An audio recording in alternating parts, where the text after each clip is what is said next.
SC news या YouTube चॅनलच्या ताज्या अपडेट्ससाठी चॅनलला सबस्क्राइब करा, लाईक करा आणि शेअर करा आणि बेल आयकॉन प्रेस करायला विसरू नका।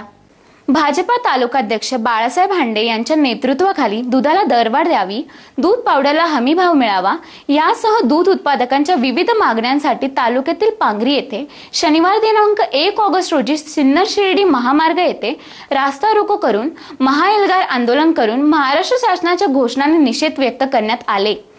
यावेळी आपल्या मागण्यांचे निवेदन नायब तहसीलदार दिलीप पवार यांना देण्यात आले। गेल्या 5-6 महिन्यापासून शासनाने दुधाचे भाव कमी केले आहेत। कोरोनासारख्या महामारीच्या काळात शेतकरी कोरोना योद्धा म्हणून काम करत आहे। मात्र राज्यातील महाआघाडी सरकार शेतकऱ्यांसाठी कोणतेही ठोस व योग्य पाऊल उचलत नाही। यापूर्वी दुधाला सरासरी भाव 30 रुपये होता। दुधाची फॅट 3.5 व SNF 8.5 असताना दुधाला 18 ते 20 रुपये भाव मिळत आहे। त्यामुळे शेतकऱ्यांना प्रति लिटर 30 रुपयापेक्षा जास्त भाव मिळावा, तसेच यापूर्वीच्या दुधाला 10 रुपये प्रमाणे अनुदान मिळावे यासाठी सिन्नर तालुका भाजपच्या वतीने तालुकाध्यक्ष बाळासाहेब भांडे यांच्या नेतृत्वाखाली सिन्नर शिर्डी महामार्गावरील पांगरी येथे रस्ता रोको करून महाएल्गार आंदोलन करण्यात आले। प्रशासनाच्या वतीने नायब तहसीलदार दिलीप पवार यांना मागण्याचे निवेदन देऊन हे आंदोलन मागे घेण्यात आले। आंदोलनात तालुका उपाध्यक्ष दत्ता गोसावी, ज्ञानेश्वर कुऱ्हाडे, रामनाथ डावरे, सविता कोठुरकर, धर्मा मुरडणार, किशोर देशमुख, सुभाष करपे, दिनकर कलकत्ते, संदीप जाधव, प्रकाश आव्हाड आदी उपस्थित होते। यावेळी आंदोलनात कुठलाही अनुचित प्रकार घडू नये यासाठी वावीचे सहाय्यक पोलीस निरीक्षक रणजित गलांडे यांच्यासह पोलीस हवालदार भाऊसाहेब वेलजाळी, गवळी, शिंदे, उंबरकर, जगताप आदींनी चोख असा बंदोबस्त ठेवला होता।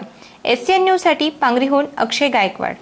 भारतीय जनता पार्टी आणि मित्र पक्षाच्या वतीने पूर्ण महाराष्ट्रामध्ये एल्गार आंदोलन करण्यात येत आहे दूध भाववाढीसाठी। आणि सध्या पूर्ण जग, आपला देश कोरोनाशी लढत आहे। सर्वजण त्या ठिकाणी जेणेकरून ह्या महामारीच्या बाहेर पडता येईल त्यासाठी लढत आहेत। पोलीस डिपार्टमेंट असेल, मेडिकल डिपार्टमेंट असेल, सर्वजण त्या ठिकाणी लढत आहे। आणि शेतकरी सुद्धा आपलं अन्न धान्य भाजीपाला या ठिकाणी पूर्ण जगाला पुरवत आहे। आणि हा पण शेतकरी पण हा या कोरोनाच्या लढाईमध्ये शेतकऱ्याचा सुद्धा सर्वात महत्त्वाचा सहभाग आहे। आणि शेतकरी सुद्धा, प्रत्येक शेतकरी हा कोविड योद्धा आहे। तर आज या ठिकाणी दूध भाववाढीसाठी जे आंदोलन होत आहे, गेली 4 ते 6 महिन्यापासून दुधाचे दर कोसळलेले आहे। गेली 6 महिन्यापासून हे दळबद्री सरकार, तीन तिघाडा आणि काम बिघाडा हे सरकार या ठिकाणी महाराष्ट्रामध्ये कार्यरत आहे। हे दुधाचा जो भाव आहे 3.5 फॅट आणि 8.5 SNF ही दुधाचा सरासरी प्रत आहे। आणि या सरासरी प्रतीचा भाव यापूर्वी 30 रुपयापेक्षा जास्त मिळत होता। आज हाच 3.5 आणि 8.5चा जो भाव आहे दुधाच्या ग्रेडचा, तो फक्त 18 ते 20 रुपये मिळतो आहे। म्हणजे एका लिटर मागे 10 ते 12 रुपये या ठिकाणी सरकारने कमी केलेले आहे। तर गेली 6 महिन्यापासून जे दुधाचे दर कमी झालेले एल्गार आंदोलन करण्यात येत आहे। आजच्या दिवशी 20 रुपये लिटर दूध आणि 20 रुपये लिटर पाणी, म्हणजे एकच भाव, पाण्याच्याच भावात दूध मिळत आहे। जे शेतकरी आज प्रत्येक शहरात भाजीपाला आणि शेती व्यवसायातून ज्यांनी पदार्थ देत आहे, अशा सर्वांच्या आज 10 रुपये कमीत भाव देऊन, म्हणजे जो 30 रुपये भाव होता तो 20 रुपये भाव देऊन आज शेतकऱ्यांचं फार मोठं नुकसान होत आहे। वास्तविक पाहता ते कोविड योद्धाच आहेत। आणि आजच्या ह्या कोविड-19च्या महामारीत एक शेतकरी पण जर कोविड-19 पेक्षाही अशा आर्थिक विवंचनेत सापडलेला आहे की त्या महामारीलाही कसं तोंड द्यावे हे त्याला सुचत नसताना, आणि आणखी हा एक मोठा महामारी या ठाकरे सरकारने आपल्याला त्यांच्यावर लादलेला आहे। तरी मी भारतीय जनता पार्टीच्या वतीने सर्व ठाकरे सरकार तसेच सर्व प्रशासनाला ह्या आंदोलनामार्फत आम्ही एक निवेदन देऊ इच्छितो की दुधाला 30 रुपये लिटर भाव, हमी भाव हा 3.5 फॅटला आणि 8.3 SNFला दिला गेला पाहिजे। त्याच पद्धतीने पुढील आंदोलन हे जर याच्यात जर काही झालं नाही तर पुढील आंदोलन ह्याही पेक्षा तीव्र आंदोलन आम्ही पूर्ण महाराष्ट्रात आणि नंतर भारतात उभारण्याचा प्रयत्न आमच्या या छोट्याशा पांगरी गावातून आम्ही सुरुवात करत आहोत आणि एल्गार करत आहोत। सिन्नर तालुक्याच्या वतीने या ठिकाणी दूध दर वाढ करण्यासंदर्भामध्ये एल्गार आंदोलनाचं या ठिकाणी पांगरी येथे आयोजन करण्यात आलेले आहे। शेतकरी बांधवांनो, आज शेतकऱ्याला पाणी आणि दूध याच्यामध्ये दरातमध्ये नेमका फरक काय? आज खऱ्या अर्थाने पाणी आणि दुधाचा भाव एक झालेला आहे। शेतकऱ्यांना आज न्याय मिळवण्यासाठी, हक्कासाठी भारतीय जनता पार्टी आज या ठिकाणी रस्त्यावरती उभी राहिलेली। मित्रांनो, शेतकरी तरला तर संपूर्ण महाराष्ट्र तरेल अशी परिस्थिती, जग तरेल अशी परिस्थिती असताना या शेतकऱ्याकडे आज ही दुरावस्था झालेली शेतकऱ्याकडे, तर याच्यावर लक्ष द्यायला कोणी तयार नाही। आज दुधावर शेतकरी तरलेला आहे पूर्ण। आमच्या ग्रामीण भागामध्ये दुसरा पर्याय नाही आहे। शेतकऱ्याला फक्त दूध आणि दूध, दुधाशिवाय शेतकरी तरणार नाही आणि आमचं जीवन मरणाचं साधन, आम्हाला जगण्याचं साधन हे दूध आहे। तर दुधाचा दर हा 10 रुपये प्रति लिटरने शासनाने वाढवला पाहिजे असे आमची शासनाला या ठिकाणी कळकळीची विनंती आहे। आणि 50 रुपये दर दूध भाकर, या ठिकाणी दूध भाकरीचा दर देखील 50 रुपये निश्चित केला पाहिजे अशी आमची मागणी आणि आमच्या आंदोलनाची दखल घ्यावी। हे जे आंदोलन केलेलं आहे, दूध हे सर्वांचे जीवनावश्यक घटक आहे आणि याचे जर असे पाणी मूल भावात जर तुम्ही जर कवडी किंमत करत असाल तर शेतकऱ्याचं जीवन आज जवळजवळ निम्मे 50% दुधावर अवलंबून आहे। तरी शेतकऱ्याला एवढं त्याची हाल अपेक्षा चालत असताना जनावरांना महागाईचे चारा घालून त्यात जर परवडत नसेल तर हे सरकारने त्यांची चेष्टा करू नये आणि याची चांगली दखल घ्यावी एवढंच मला वाटतं। पूर्ण महाराष्ट्रामध्ये दूध दरवाढीच्या संदर्भात आंदोलन होत आहेत। या आंदोलनाच्या निमित्तानं सिन्नर तालुक्यात देखील भव्य दिव्य असं अनेक ठिकाणी आजच्या या पार्श्वभूमीवर आंदोलन होत आहे। खरं म्हटलं तर शेतकऱ्याची अवस्था फारच दयनीय झालेली। एकीकडे शेतकरी कर्जमाफीची घोषणा केली पण प्रत्यक्षात शेतकऱ्यांना काहीच मिळालं नाही अशी परिस्थिती। याच्यामध्ये संपूर्ण श्रेयवाद सुरू झालेला आहे आणि या तिन्ही पक्ष एकत्र येऊन किती लोण्याचा गोळा कोणाला जास्त तोडता येईल हा एक सातत्याने विचार करत आहे। मित्रो, खरं सांगायचं म्हटलं तर शेतकऱ्याकडं बघितलं तर दुग्ध व्यवसाय हा त्याचा पोट व्यवसाय। एकीकडं महाराष्ट्र सरकारमध्ये काही नोकऱ्या मिळून नाही राहिल्या, ते नोकर देखील कपात करण्यात आले, त्यांना सुद्धा रस्त्यावर फिरावं लागू राहिले। अशा या परिस्थितीमध्ये या ठिकाणी कुठंतरी शेतकऱ्यांची मुलं दुग्ध व्यवसायातून 2 रुपये मिळवण्याचा हेतूनं या ठिकाणी व्यवसाय करतात। परंतु एकीकडे जर बघितलं तर फिल्टर पाणी आणि दुधाचा दर अत्यंत सारखा आहे आणि दुधाला जो खर्च येतो तो अत्यंत मोठा असतो, कारण त्याला चारा, पाणी, ढेप वगैरे जे खाद्य द्यावं लागतं त्या हिशोबानं शेतकऱ्याला अजिबात परवडणार आहे अशी बाजू नाही। सरकार मात्र या गोष्टीकडे संपूर्ण दुर्लक्ष करू राहिले। सरकार कुठेही बाहेर पडत नाही। विरोधी पक्ष आज दोन्ही सभागृहाचे विरोधी पक्ष माननीय देवेंद्रजी फडणवीस आणि प्रवीणजी दरेकर या पूर्ण महाराष्ट्रभर फिरताय, त्यांना कोरोनाची काही बाधा होत नाही आणि ज्या सरकारमध्ये सहभागी मंत्री सगळे मंत्री एका घरामध्ये एका कोपट्यामध्ये बसून आणि राज्य करायला बघताय आणि त्यांना जनतेशी काही देणं घेणं नाही। तर अशा पार्श्वभूमीवर हे सरकार आहे हे अत्यंत निष्कामी आणि निष्प्रभ असे सरकार आहे।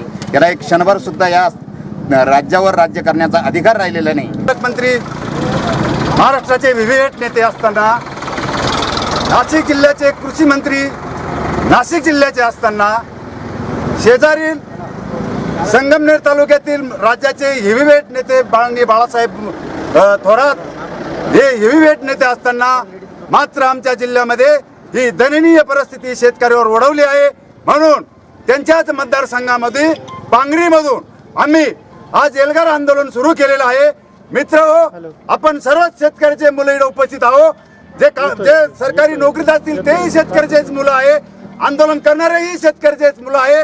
आणि मग विचार करा, पाणी स्वस्त का दूध स्वस्त? बरं, दूध स्वस्त, दूध महागा तर खाद्य किती महाग? म्हणून आज आम्हाला एल्गार आंदोलन करण्याची वेळ या पूर्ण महाराष्ट्र राज्यामध्ये भारतीय जनता पार्टीच्या कार्यकर्त्यांना करण्याची वेळ आलेली आहे। हेवीवेट नेते, भरपूर घोषणाचा महापूर आणि प्रत्यक्षात शेतकऱ्यांच्या पदरात पाण्याचे सुद्धा पैसे हे सरकार टाकत नाही। मित्रहो, यापुढे आज आम्ही हे आंदोलन साम्य केलेलं आहे। या आंदोलनाची सरकारने जर दखल घेतली नाही तर येणाऱ्या काळामध्ये आंदोलन हे अतिशय तीव्र होणार आहे, ही सरकारने नोंद घ्यावी आणि थांबतो। धन्यवाद। जे दुधाचे दर शेतकऱ्यांना बी भाव मिळत नाहीये आणि शहरी भागात बघितलं तर तेच दूध डेअरीवाले 40, 45, 50 रुपयांनी विकतंय आणि शेतकऱ्यांना साधं 20 ते 25 रुपये बी भाव मिळत नाहीये. म्हणजे तुम्ही हा पैसा जातो कुठे? तर जे कष्ट घेत आहे शेतकरी असतील, सर्वसामान्य वर्गातले जे लोक आहे की आपलं गुजराण करता, त्यांना भाव नाही मिळत. आणि तुम्ही शहरी भागातल्या लोकांना 50, 40, 60 रुपयांनी दूध डेअरीच्या मार्फत मिळतं. म्हणजे याच्यात मध्ये फक्त दलाली खाऊन मोठमोठे लोकच होत आहे, उद्योगपती आणि डेअरी मालक. यात सर्वसामान्य शेतकरी बी भरडला जातोय आणि ग्राहक बी भरडलेला जातोय. त्यामुळे शासनाने याच्यात हस्तक्षेप करून शेतकऱ्यांना जास्तीत जास्त भाव द्यावा. आणि जी मध्ये खिशे भरणारी जी कंपू आहे, डेअरीवाले ते आणि खाजगी उद्योगपती, यांना कुठंतरी चाप लावावा आणि शेतकऱ्यांना आणि ग्राहकांना दोघांना बी न्याय द्यावा. तो प्रश्न आलाय, तो कशामुळे आलाय या जनतेला सगळ्यांना माहिती आहे. आज लहान मुलापासून तर म्हाताऱ्या माणसापर्यंत प्रत्येकाला दुधाची गरज आहे. त्या दुधाला भाव या सत्ताधारी सरकारने ताबडतोब जाहीर केला पाहिजे. त्या दृष्टिकोनातून भारतीय जनता पार्टी आज रस्त्यावर आलेली आहे. हे त्रिशंकू सरकार कोणाचं काही काम करत नाही, खुर्च्यावर बसून एकदम ठाम बसलेले आहे सगळं. आणि इकडं सरकारला दाखवतोय, जनतेला दाखवतोय कोरोना झाला आणि हे पण दुधावर पण आले का कोरोनासाठी, असं आमचा प्रश्न विचारतोय मुख्यमंत्र्यांना. त्यांनी ह्या जनतेचा न्याय द्यायला पाहिजे, शेतकऱ्यांच्या दुधाला भाव दिला पाहिजे. आम्ही भारतीय जनता पार्टीच्या वतीनं आज त्यांच्या विरोधात आंदोलन करतोय. शेतकऱ्याचा प्रश्न पहिला सोडवला पाहिजे. कांद्याला 600-700 रुपये बाजार, 10 ते 15 रुपये किलो भेंडी, हा जो चाललेला अन्याय आहे हा शेतकऱ्यांच्या विरोधात आहे. शेतकऱ्यांनी जगायचं का आत्महत्या करायचा हा प्रश्न मुख्यमंत्र्यांनी सोडला पाहिजे. नंतर शेतकऱ्याचा व्यवसाय, शेतीच्या नंतरचा व्यवसाय जर म्हटलं तर दुधाचा व्यवसाय असतो. आणि या दुधाच्या व्यवसायाला जर पाणी मोल जर भाव मिळत असेल तर खऱ्या अर्थाने सरकारनं कुठेतरी विचार केला पाहिजे. आज शेतकरी मेटाकुटीला आलेला आहे, शेतकऱ्याचं कंबरडं फार मोडलेलं आहे. सरकार बदलत आहे पण शेतकरी मात्र कर्जबाजाराने डुबत चाललेला आहे. हे शेतकऱ्याला आधार देण्याचं काम सरकार करणार आहे की नाही? किती दिवस शेतकऱ्याची थट्टा करणार? फक्त निवडणुकीपुरतं शेतकरी हा जगाचा पोशिंदा आहे, शेतकरी हा राजा आहे असं गणलं जातं आणि शेतकऱ्याची मात्र निवडणूक झाल्यावर थट्टा केली जाते. हे सरकारला सांगणं बरोबर नाही. आणि दुसरी गोष्ट म्हणजे आज तुम्ही जर द्राक्षाच्या बाबतीत पाहिलं तर शेतकरी फार मेटाकुटीला आला. द्राक्षाला मातीमोल भाव मिळाला. कांद्याला जर पाहिलं तर कांद्याला मातीमोल भाव मिळाला. शेतकऱ्याच्या कुठल्याच पिकाला जर भाव मिळत नसेल तर शेतकऱ्याचा दाता कोण हा प्रश्न देखील माझा महाराष्ट्राच्या मुख्यमंत्री साहेबांना देखील आहे. त्रिभुवनी जे सरकार आहे या त्रिभुवनी सरकारने लक्षात ठेवावा. ज्याचं कंबरडं मोडत आहे ना, तुम्ही त्याच्या जीवावर खाताय सर्वजण. त्याला जर तुम्ही व्यवस्थित लक्ष नाही दिलं तर तो तुमच्यावर लक्ष देणार नाही. त्यांनी पिकवलेलं जर त्यांनी घराच्या बाहेर काढलं नाही तर तुम्ही खुर्चीवर बसून खाणार कसे? लक्षात ठेवा. ज्याच्या जीवावर आज आपण खुर्चीवर बसलोय त्याला विसरल्यानंतर तोही तुम्हाला दुसऱ्यांदा लक्षात ठेवेल का? कोण मला विसरलं आणि कोणी मला लक्षात नाही ठेवलं. अहो, दूध हा शेतकऱ्याचा पाया आहे. जगण्यासाठी मूलभूत गरजा असतात, त्याच्यामध्ये दूध हा कोणाला न लागणार विभाज्य घटक आहे. जीवनासाठी अविभाज्य घटक असा कुठला नाहीये. कोणाला दूध हा विषय लागत नाही. दूध हे जसं आपल्याला आवश्यक पाणी आहे तसं दूधही आपल्याला आवश्यक आहे. आणि त्याचा जर भाव असा असला तर त्या शेतकऱ्याच्या मुलांनी जो जॉईंट धंदा केलेला आहे दूध हा उत्पन्नाचा, शेतीसाठी जर त्याला भाव नसला तर ते करतील काय? आजची उभारी जीवनामधल्या मुलांनी जर त्या धंद्याकडे लक्ष दिलेलं आहे तर सरकार त्याच्याकडे दुर्लक्ष करत आहे, त्यांना मातीमोल भाव देत आहे. मी भारतीय जनता पार्टी सिन्नर तालुक्याच्या वतीने सरकारला विनंती करतो का हे आंदोलन, आमचा पक्ष हा सुशिक्षितांचा पक्ष आहे, सुसंस्कृत लोकांचा पक्ष आहे. पण जर मजबूर केलं तर आम्ही सुद्धा दांडके हातात घेतल्याशिवाय राहणार नाही हा आम्ही या ठिकाणी इशारा देतो. आणि सरकारने लवकरात लवकर या आंदोलनाची दखल घेऊन भाववाढ करावी ही सरकारला विनंती करतो.